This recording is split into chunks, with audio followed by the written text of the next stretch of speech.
Welcome to the Radiant Life with Tatiana. I am your host, and I'm obsessed with empowering you to live and create the best life possible. I'm a master mindset coach, breathwork facilitator, and a passionate little Latina who loves sharing the magic behind your subconscious mind and energetics. If you're looking to uplevel your mindset, learn all about spirituality and manifestation, and to be inspired in making a change to embody your best self, you are in the right place. My goal is for you to see and unlock your limitless potential, to have the tools to break free from the chains holding you back so you can create and live your most radiant life. I am so excited to have you here listening today. Now let's dive into today's episode. Hello and welcome to the Radiant Life podcast, first ever Q&A series episode. I feel like having a good catchy name for this would be better, like Talks with Tati or something. So if you have any ideas, DM me, let me know. But this is a new style format. So I got the idea because I get tons and tons of questions in the DMs, which I'm so grateful for. But there's only so much I can answer, and I can't really go in depth like texting you back.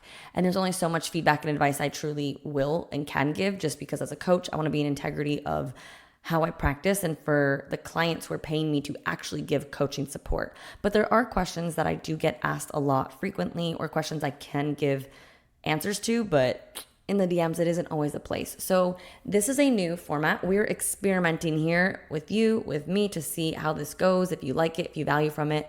So I created this Q&A form that is in the show notes below for you to ask all of your questions to me, whether that's about me personally, about my story, or questions about yourself that you may be seeking support or coaching support that, if I can answer, I will answer in the best way I can. In that form, you have the choice to say your first name or keep it anonymous. So it's totally up to you. But today's first episode, I have quite a few questions. I'm going to focus on relationships. Lots of you come from my TikTok world, so welcome. I'm so glad that our story has inspired you or supported you or impacted you in some type of way. And we'll see how this goes. I did have some other questions on life and purpose and career related, so I'm going to try to conjoin each episode to certain topics, but maybe not. So today is a little bit on emotion, anxiety, and relationship focused, and let's just dive on in and see how this goes. Okay. First question is from Kelly. She said, how do you know if an ex is attempting to get back into your life? She gave me a little background story here of, being added back on social media platforms, but not all social media platforms, texting back and forth. So this is an example of what I would answer for this is my opinion. This is one-sided. I don't know him. You don't know him and his motives and intentions. I'm just going to share what I think based on what you've shared. And just take it for a grain of salt, because it doesn't mean it's always truth. It doesn't mean I know his intentions. But I believe some people come back into your life like exes, not always with the intention of getting back. Sometimes it's just a part of their healing journey. Sometimes it's a part of comfort. Sometimes it's they just want to have that friendship, but not that romantic partnership. And sometimes it's control, if there's like a narcissist, right? And so my answer to you of how do you know if an ex is attempting to get back into your life? Well, obviously, are they trying to, right? Maybe through the constant texting, through social media. But I truly think the ones that are truly trying to make it back in your life are going to make it known. AKA my story. I texted Evan, let's have a conversation. I have something to tell you. And I was very blunt and honest in my communication of, this is how I feel. This is what I want. I want to get back together. Like, I made it very known. Some people may not have the communication skills that I have. And so maybe they're just constantly checking in and constantly texting you. And that's where you have the responsibility or the ability to ask, like, hey, what are your intentions with being in communication right now? What are your intentions of adding me back on social media? Like, if the constant coming back is like consistent, because someone might just add you back on Facebook, like you said here, just because they needed to block you or they needed to unfriend you and mute you for their healing purposes. They couldn't see your posts, but now that they feel okay and healed, they're just adding you back because maybe there's love and respect there, but not meaning they want to get back together. You feel me? And so I know you mentioned here, like, I might be overthinking it, and sometimes our thoughts do overthink things. And I would just say, see it for what it is. notice if there's patterns, and if it's continuing and like there's more texting involved, ask, what are the intentions here? And this is where you have the opportunity to set boundaries for yourself, because if you're not fully healed and you're not ready to be in communication, or if they want to just be friends but your heart wants more than that, you need to protect your heart and set boundaries. But I think to know if they're trying to come back into your life is based on their actions, and I think they will make it fully known for you. I hope that answers your question as best as I can, as I'm only hearing one side, Kelly. All right, Danny, how were you able to cut all contact with Evan when you broke up? How did you constantly not think about him? And how did you stop yourself from talking to him every single day about everything like you used to? Did you know that you wanted to try again with your boyfriend in the future at the time of breaking up? Very common question that I asked. So I'm glad that you asked this one, Danny. I did not think or expect us to try again or get back together in the future at the time of breaking up. I did have a mindset of like never say never, because I've learned that like you really have no idea what the future holds, what happens, like God's plan. So I would have said I never said never, but I didn't have the expectation or plan to. I did make a funny comment to my sister when we were in the U-Haul packing up my stuff, moving out of our house. And I did say, and I think this is just my soul knew deep down, but I didn't consciously knew. And I was like, wouldn't this be funny if I move back here and like in a year from now or something like that? Like I just remember that. And I remember looking at her that I said that because I didn't even realize I said that because it was never a part of the plan. So that's my answer for that one. So how was I able to cut full contact? I wasn't able to cut 100%, meaning we were in the same friend group here in Florida and at home. But what I did was I muted him on social medias. I just didn't conversate with him. Like, just don't check in on them. Don't check their socials. Like whatever it is that you normally have conversations with, you have to set a boundary with yourself. So when you ask, how did I constantly not think about him? No one ever said I didn't stop thinking about him. I actually thought about him every single day. Like I was going through a heartbreak. This didn't mean it was easy. This didn't mean I forgot about him. Like cutting contact doesn't mean forgetting about someone. It's just taking the space and setting a boundary for yourself for your own healing. But what I did to stop myself from talking to him every single day like I used to, updates and all that, was a few things. I had friends, right? You cannot rely just on one person. So I had friends, I had family that I would talk to. I would express what I was going through, my feelings. I would update them on life. So instead of turning to Evan, I turned to friends and family even more. I also had a journal. So you can do this on your notes app on your phone or a journal. And I would just like write down things. Like I tell my clients all the time, like text yourself in the journal app as if you're going to text that person. So it's kind of like a trick to your subconscious mind thinking like you said what you said. But you didn't actually send them. And so one day, maybe if you do have a conversation, you have a whole list of things that you can share with them, or maybe not. Maybe it was just a way for you to get it out of your mind and your heart. And then I would say like, how did I just go about this no contact? Is I had healthy distractions, and I really focused on myself, healthy habits, building my, maintaining and building my friendships and family. And it wasn't easy, but that's how I was able to cut all contact and how I moved through it. I'm gonna take a sip of water. And I think at the end of the day, when I said we couldn't 100% cut all contact, was because I did see him like here and there at friend events, which was awkward. We were cordial, we were respectful. I said hi, but I wasn't like in the corner like, hi, give me updates. Like I just like said hi, and then I did my own thing. I hope that answers your question, Danny. Okay. Kathleen. So the man I was planning on marrying left. I feel as though we might still be able to figure it out later down the line, as we both have a lot of growth to do since we're in our early 20s. Ooh, yeah. Your early 20s are the biggest self-discovery phase. And I feel like a lot of relationships, I'm just going to give my 2 cents here. I feel like a lot of relationships end or experience conflict in this age just because you're in this moment of like, who am I, right? Like, I'm not the student anymore. You're starting a career. And if you don't know who you truly are, how can you truly know who you are inside of a relationship or what you want in a relationship? So just want to say that. So her question is, how do you know if that person is worth waiting for? How do you know to hold on or how to fully let go? And how do you find the comfort in limbo? All right, Kathleen, I'm saying this with so much love, and to everybody else asking this similar question, never wait for someone. The only choice you have is to fully move on and let go and heal. And letting go and holding on, or letting go and moving on, that does not equate not being able to be rekindled in the future. It just means you're letting go and moving on in this current moment for your greater good.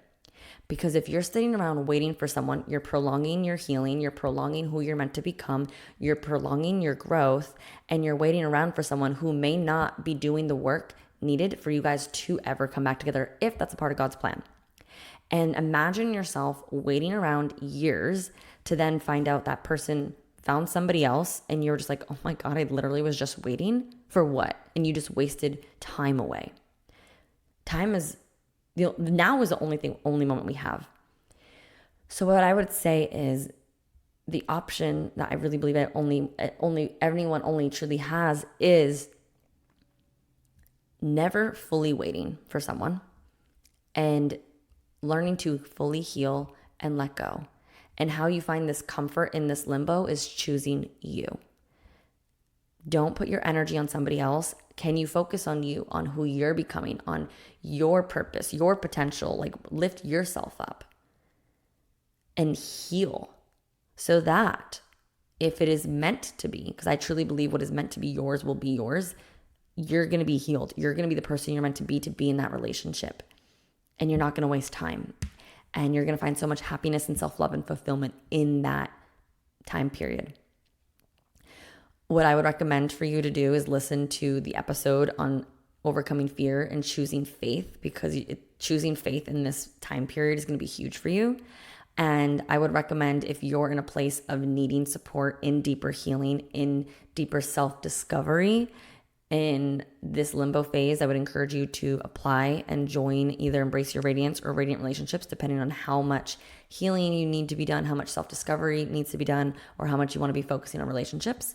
Because this is the beautiful opportunity to focus on you. Your early 20s are time for you to be selfish and for you to grow into the person you're meant to grow so that you can have the relationship and love and careers that you desire. I hope that answers your question, Kathleen. Ooh, I love this one. Okay, so this one is not relationship related, and we're going to keep their name anonymous. The question is, can you talk more about intrusive thoughts, anxiety disorder?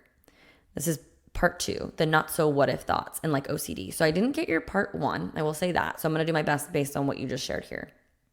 So anxiety, intrusive thoughts go kind of hand in hand, because you experience a feeling, whether it's anger or anxious or happiness, through a thought. Everything comes from a thought to then a feeling. When you're in that state, in that feeling, your mind creates more thoughts to kind of keep you and validate that feeling. And eventually it can become a subconscious programming. So I don't want to say disorder. I don't like labels. And I feel like disorder kind of puts you in the box of like, you'll never be able to overcome this. And it's just who you are. Like, I battled depression. I battled anxiety. I used to think that was just who I was and how it was going to be. I think you can overcome this with the right tools and support. And the thing is like, if you're like, but I wake up anxious or I wake up with negative thoughts, it's because you've been operating in this programming for years, right? And same with OCD. OCD is more like lack of trust in yourself and lack of safety. And so let's talk like the intrusive thoughts here, right? We are not our thoughts. Our thoughts can come from the way we were raised, TV, social media. Like, we have millions of thoughts per second. I think it's like, I forget. It's like 120 million bits per second. Our conscious mind can only pick up 126. I butchered that. The point is, we're constantly having thoughts. And we are not our thoughts. So the first thing is not to judge your intrusive thoughts. But what I would recommend that really helped me when it came to overcoming my intrusive negative thoughts was writing them down and acknowledging them and realizing, wow, these thoughts don't serve me. Okay, what's a new thought I can think of to replace this thought every time I'm consciously aware of this thought? And so there's a podcast episode, I literally think it was one of my first ever podcast episodes, if you want to scroll all the way down, which is how to overcome negative self-talk. I would highly recommend listening to that and doing the exercise that's in that. Or if you're in my Facebook group, I have a training and a PDF workbook to do this. So join my Facebook group. The links are in the show notes below. It's the Radiant Life Facebook group. This is a free Facebook group for women. If you want that, workbook resource, that is there for you too. And just really start becoming aware of these intrusive thoughts. And instead of allowing them to dictate you or you to believe them, can you start challenging them? And instead of judging yourself, just being like, wow, I just had this thought right now. Oh my gosh, okay. The thought is just a thought. Don't judge myself for the thought. That doesn't mean the thought is true. But does this thought serve me? Does this thought make me feel good, right? If I were to say this thought to somebody else that I loved, is this kind? And when you realize it's not, you'll be like, okay, cool. What's a new thought that I could just tell myself right now that's a little bit more loving, that's a little bit more caring? And going from there. I think journaling practice is a great way because you're bringing things going on in the subconscious into the conscious. So if you don't know why you're feeling, sad or angry or anxious, it's because you have subconscious thoughts going on in the background that you're not consciously aware of. And so it's a practice of learning how to bring things in the subconscious to the conscious. And so I have a journaling prompts freebie. Again, it's in the show notes. And obviously, if you want to go a step deeper into this, I support this in my programs. But let's talk a little bit about like the anxiety and the OCD. I feel like a lot of this comes from a lack of trust and safety. I know for me, I used to have OCD to the point where I had to do, if everything I did with my right hand, I would have to do with the left hand, right? Or if I did the light switch, I had to be like, what was it? I had to put it like up, down, up. Like it was just an anxious OCD tendency, or the volume to the TV had to be uneven. God forbid it was odd. These are ruled by intrusive thoughts, which is most likely ruled by fear. So aka the lack of trust and lack of safety, especially as children. But even so as humans, sometimes we create meaning of something, and who knows why you have the belief of if the volume is on odd, it's not safe or it's not right? So when it comes to this, I would encourage you to build trust with yourself. Excuse me. And a great way to build trust with yourself is acknowledge the fearing thoughts and be like, okay, what is the thought that's making me like this anxious or this OCD? And obviously there is a spectrum of OCD, but I believe it can be overcome. I do not experience it anymore. I've worked with private clients that have made drastic improvements, if not released it or released anxieties and fears. Like this does take time, but it's possible. So acknowledge the fearful thoughts. What are the beliefs? What are you making it mean? Listen to the podcast of Overcoming Fear and Choosing Faith. I think it was the one right before this. And maybe you write a list of like, okay, what has gone well? What are things I do trust myself with? What are things that have gone positively, so that you can start training your mind on what has like the good. Because if we can constantly focus on the fear or what's gone bad, we're constantly going to be focusing on that and finding more of that. Like I always say, like focus on the good and the good gets better. Where you put your attention is where energy flows. So what can you do to start building the belief, building the evidence in yourself that things are going well, or things are positive, or that you trust yourself, or that it's safe? And write a list of these things. Bringing it a step further, that really, really helped me in building trust and safety with myself and overcoming thoughts and anxiety and the OCD, is finding grounding practices. We live in a day where we're overstimulated. We're acting in survival mode. So what are things you can do to come back into your parasympathetic? Grounding, like put your feet in the ground, connect with the earth, go on a nature walk. Breathwork completely changed my life. It let me move from the survival into the calm, peaceful state. There's EFT tapping, there's shaking, there's meditation. These are all beautiful practices in finding safety and groundingness in your body. And it can then allow you to overcome anxious or just thoughts and beliefs overall. And everything that I shared here today, I guide women through inside of Embrace Your Radiance, where you're going to learn how to overcome intrusive thoughts, anxiety, how to reprogram your mind so that you're not operating on this system and you're able to be in control of your thoughts and your emotions and your life again. And I teach everything with EFT, breathwork, for you to really have the experience and tools to apply this in your life. So if you're interested, you can go in the show notes. You can read more on my website, the testimonials. You can apply, and I would love to be able to support you more. All right, I hope that helps. And if there was a part 1 or anything else, you guys can constantly add more questions in the Q&A form. Okay, next question. Mark, how do you navigate the period before rekindling and giving the other person enough space? So there was a backstory to this. I say navigate the period between any potential of rekindling is focusing on yourself, focusing on your healing and focusing on the person you are becoming and knowing who you really are. To then make sure, is rekindling the best thing for you? Sometimes when we're so heartbroken, people think that like, oh, we're just going to get back together and life's going to be great. But sometimes it's your comfort zone. Sometimes it's settling. And you need to realize the relationship ended for a reason. You weren't showing up the way you need to be. They weren't, right? There may have been a different match, different goals, different values. And it's using this period to heal and to discover who you are and become the best version of you. And from there, I think it's pretty apparent when I think you'll get a knowing, a feeling. I got like massive visions of, is rekindling the right step, but you won't get there until you focus on yourself. So that's how I would encourage you to navigate this period before any rekindling is done, is focus on you and becoming the best version of yourself. All right, next question. Danielle. You said you reached out and confessed your love and wanted to rekindle. And then you said Evan asked for space after you did that. And so you actually went into like a second no contact. Can you talk about that? I listened to your other episodes already, but I would love to know more about how your second no contact went. Like, what did he say? How did you take that? And how long was that second no contact for? Yes. So if you guys have heard my story in episode 79 and 124 with Evan about our rekindling and breakup story, we went through like a 2-month no contact period. Then I reached out to him and I was like, I love you. I want to get back together. And he was like kind of shocked and he wasn't ready. And he wasn't even sure if he wanted to get back together or wanted to even give me a chance and date again to make the decision of should we get back together.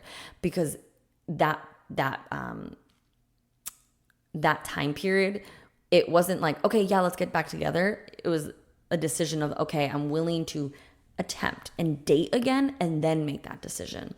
So when he came to my house that night, he was like, Tati, like that. Like, he's like, I just don't even know what to say to right now. I don't want to say yes. I don't want to say no. I need space to process.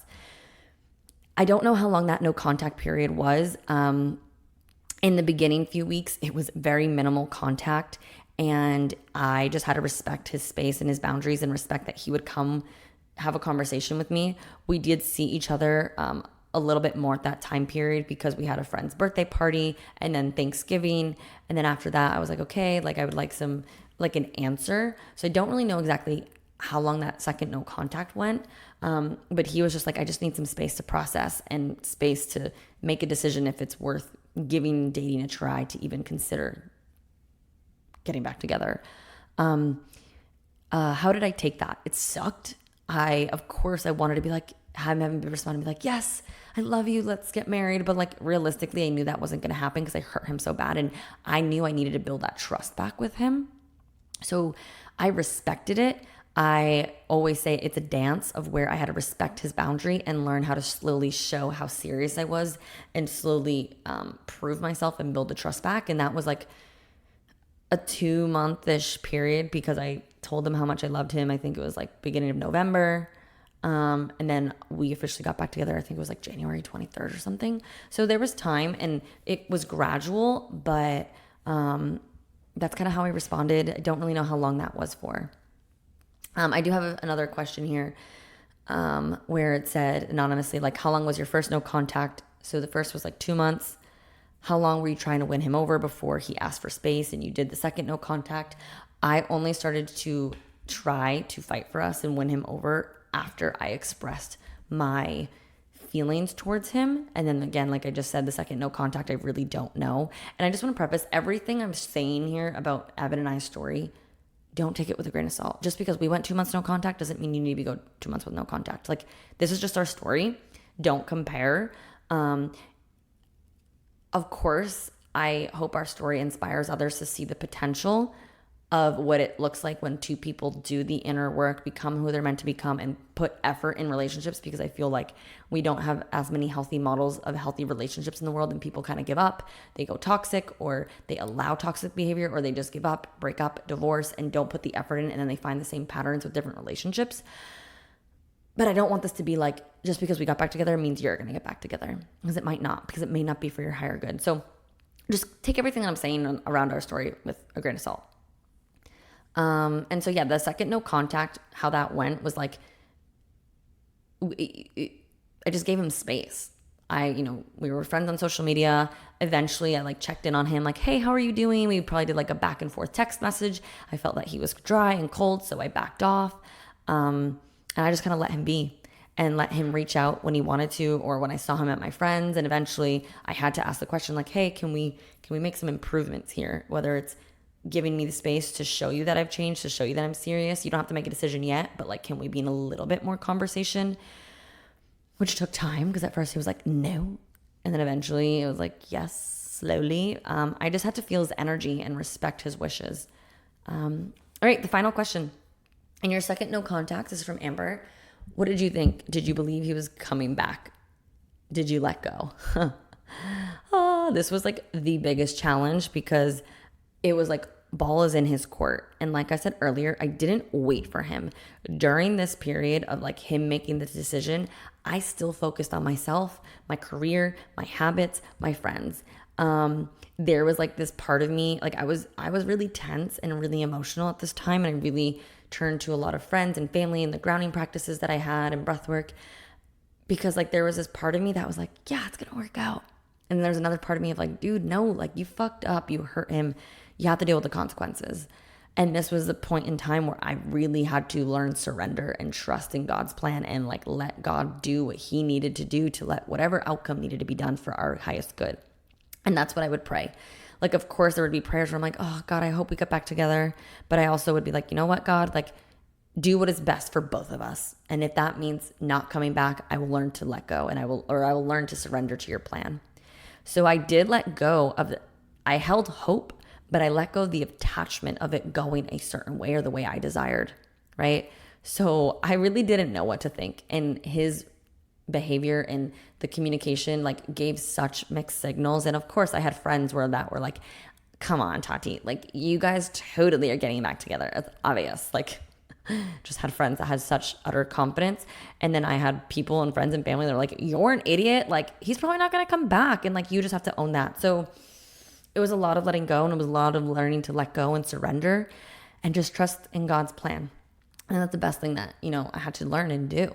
But these are the questions for today. I want to keep this to like 30-minute max. And like I said, I'm doing my best to answer based on the information given, based on really just that. And our story is our story. Please just take it with a grain of salt. Please do not compare. I just remember like I would look at different couples, like everybody's situation is different. And just because you might want to make it work doesn't mean your other person does, or that they're ready, or that it's in the highest good for both of you. Because maybe you're doing this healing work. Maybe you're doing the work to become the best version of yourself, but that doesn't mean your partner is. Your partner could be doing things that are hindering the ability. And so the best thing I would do, when you listen to our story, is to focus on you, focus on your healing. And I'm always here for support. I have tons of free resources.